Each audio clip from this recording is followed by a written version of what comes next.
So from 18 years old buying based on hearsay and trust of your friends to today, 20 years later, now you know his age.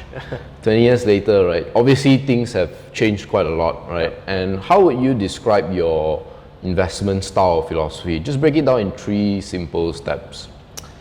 In terms of investing style, I can say that what has not changed over 20 years is that trying to buy fundamentally good stocks. Okay, so what's a fundamentally good stock in your view?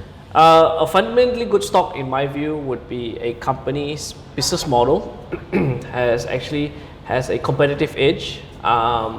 Year on year, they still make money, right? Second thing is they must be run by decent management, right?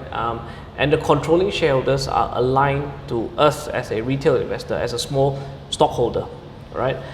So that's the sustainability of the business. There is the management, and lastly, we need to look at financials, right? Financials. So one of the main key points I always look at in financial is its operating cash flow.